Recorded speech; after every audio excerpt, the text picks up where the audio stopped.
नमस्कार, जोहार झारखंड देख रहे हैं आप। आपके साथ मैं हूं शिप्रा झा। झारखंड के सबसे बड़े अस्पताल रिम्स यानी Rajendra institute of medical sciences का रीडेवलपमेंट होने जा रहा है। यहां मरीजों के लिए बेड भी बढ़ाए जाएंगे।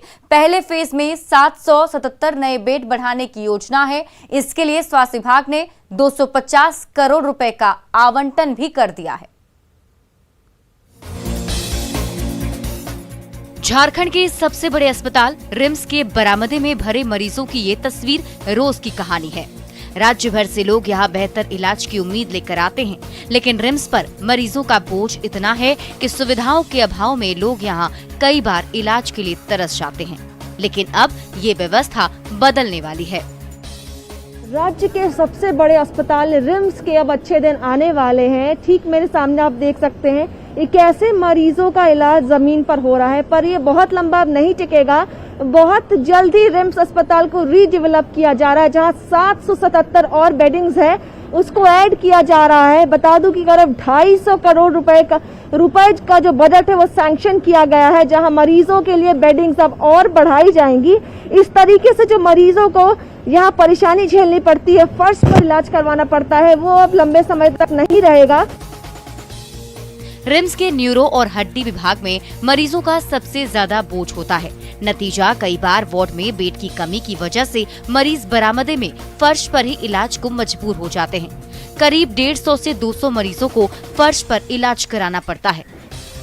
हाँ, दिक्कत है हमको। कैसा दिक्कत आ जाता है? काहे कि हमको बाल बच्चा भी, हम गरीब आदमी है, यहाँ लेके इसको बैठे हैं, वहाँ 2 बच्चा घर में है, हम कमाते हैं तब खाते हैं। ट्रीटमेंट में आते हैं, कुछ पूछते हैं, बोलते हैं यहाँ जाओ वहाँ जाओ, कोई कुछ बताने वाला नहीं। हम लोग उतना दूर से आते हैं, इतना बड़ा हॉस्पिटल, हम लोग कहाँ क्या बता, इंक्वायरी के लिए कुछ पूछते हैं, बता देता है कि यहीं जाओ वहाँ जाओ, कोई कुछ बताने वाला नहीं।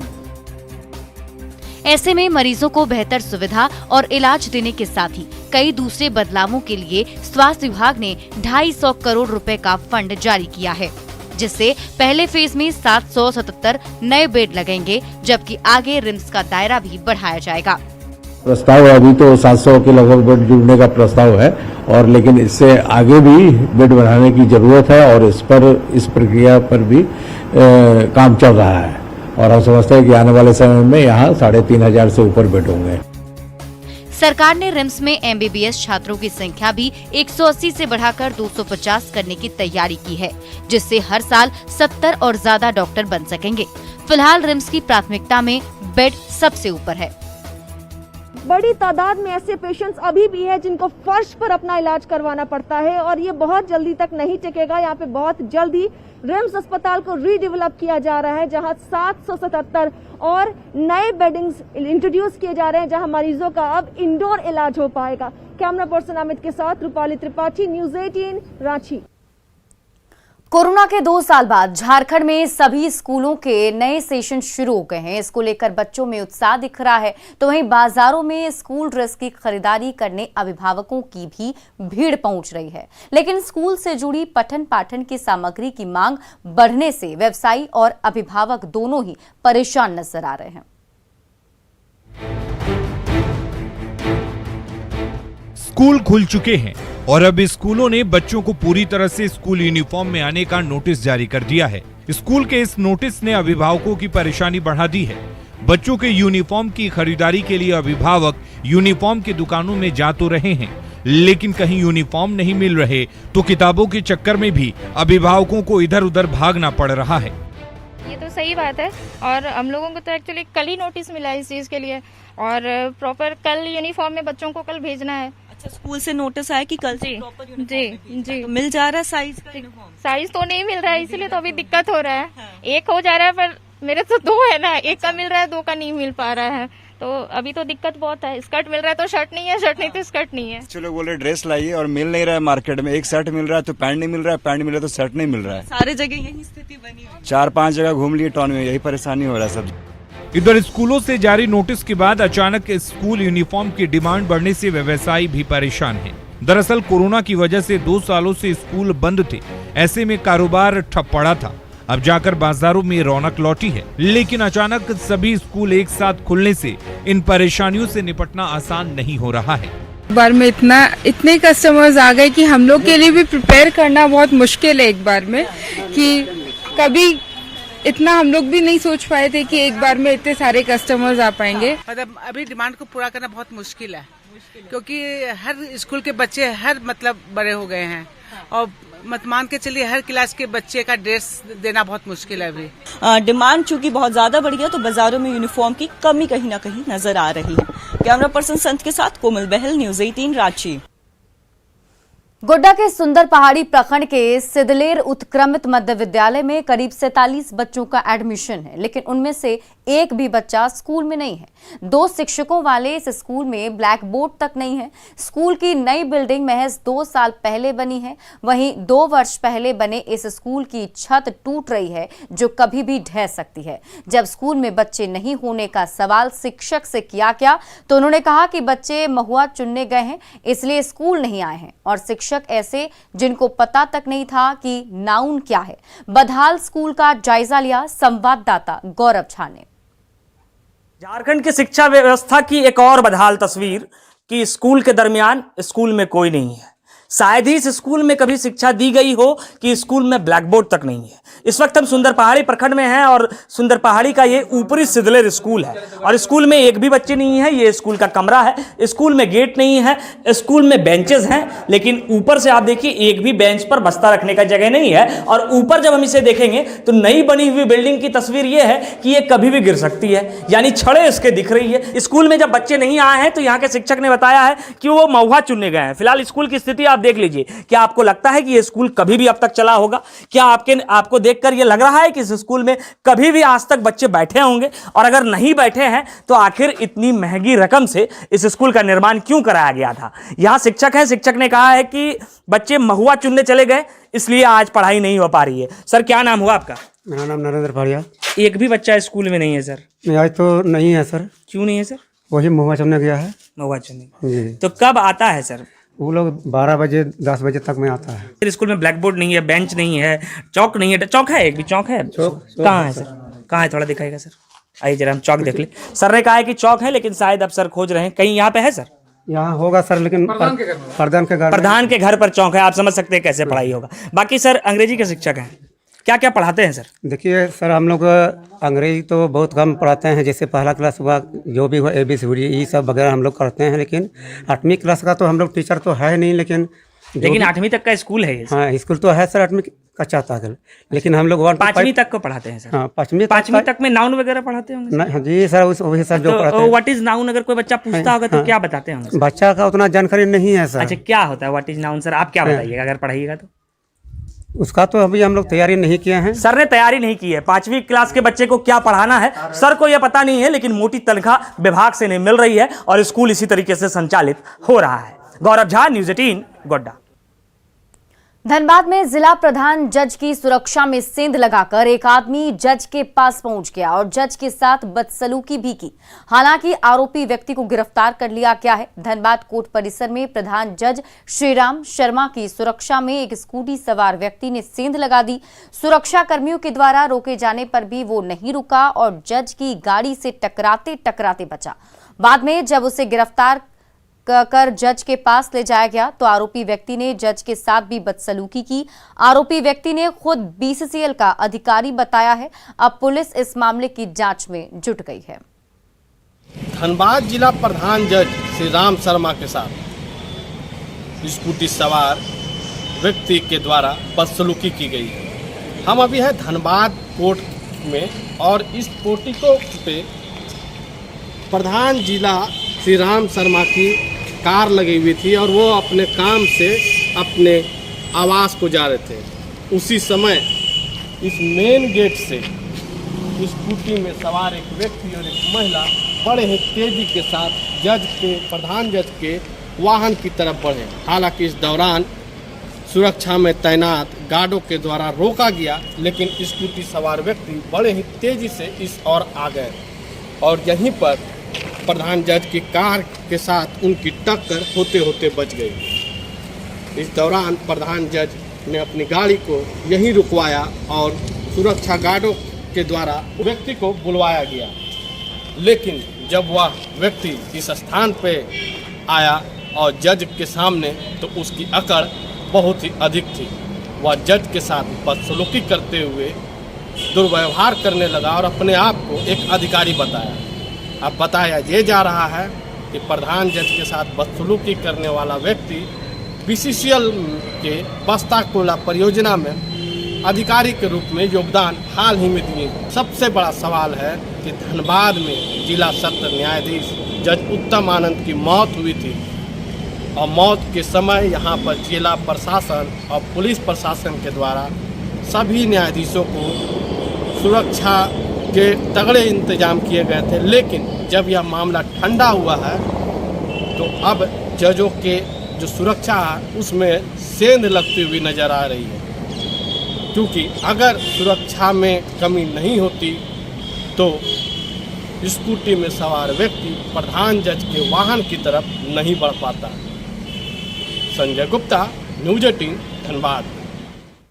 झारखंड में दुर्गा सोरेन सेना की केंद्रीय कमेटी का गठन किया गया है। हेमंत सोरेन की भतीजी और विधायक सीता सोरेन की बेटी जयश्री सोरेन ने दुर्गा सोरेन सेना का संगठनात्मक विस्तार किया है।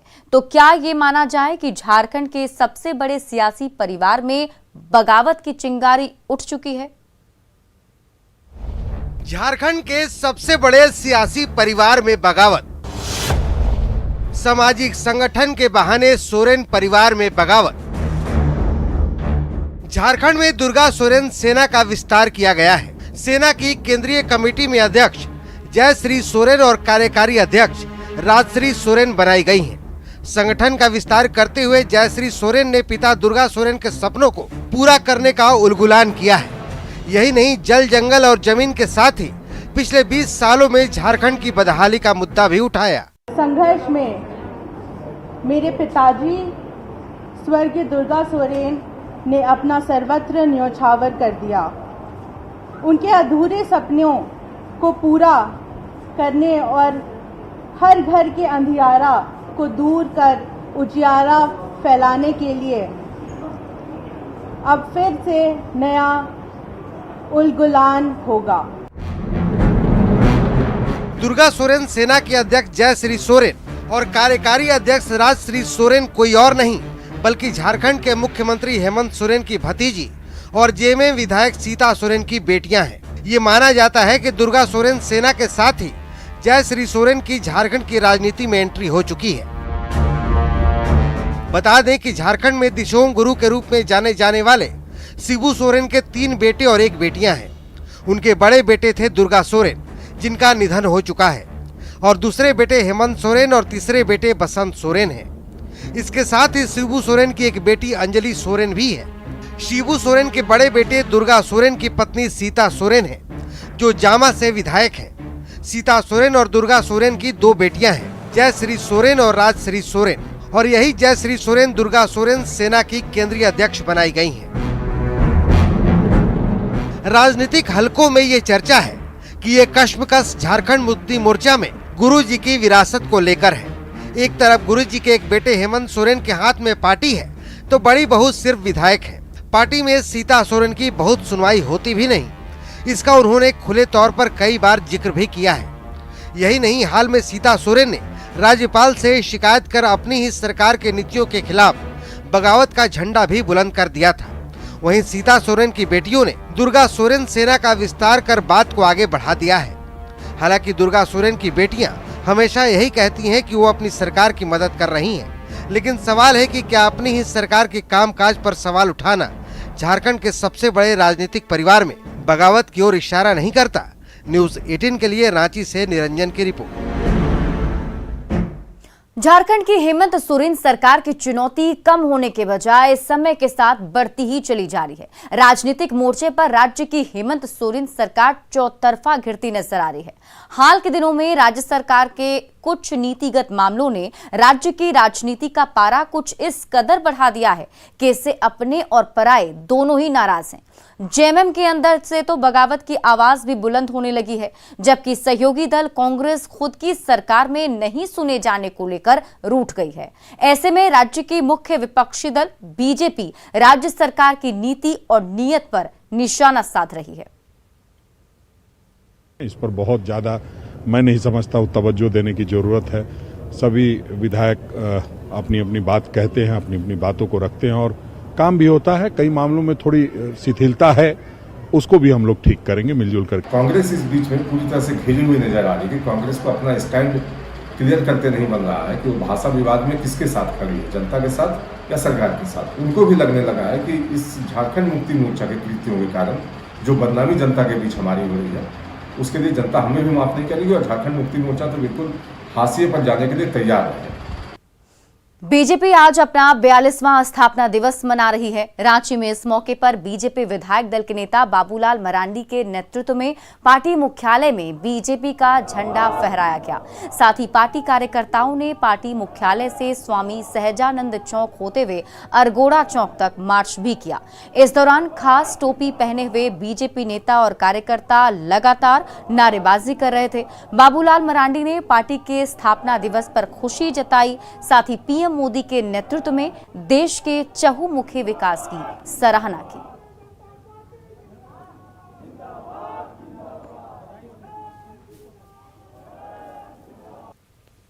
भारतीय जनता पार्टी के आज स्थापना दिवस है और स्थापना काल से लेकर के आज तक की जो यात्रा और देश आज आत्मनिर्भर भारत की ओर आगे बढ़ रहा है। देश अपने पैरों पर खड़ा हो रहा है और आज देश के अधिकांश राज्यों में करीब करीब भारतीय जनता पार्टी के नेतृत्व में सरकार चल रही है। देश में भी सरकार है।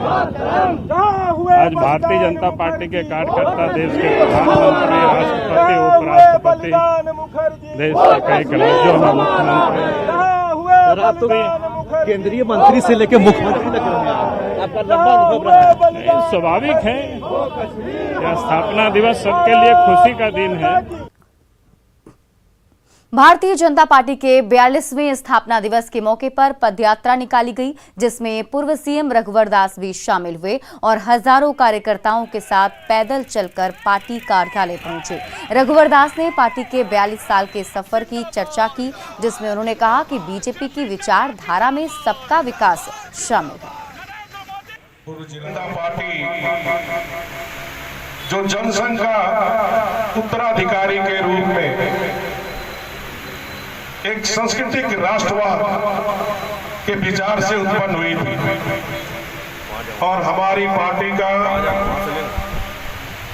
जो मूल मंत्र है वो हमारी विचारधारा सांस्कृतिक राष्ट्रवाद। और फिलहाल इस बुलेटिन में अभी के लिए बस इतना ही, लेकिन न्यूज़ 18 बिहार झारखंड पर खबरों का सिलसिला लगातार जारी है।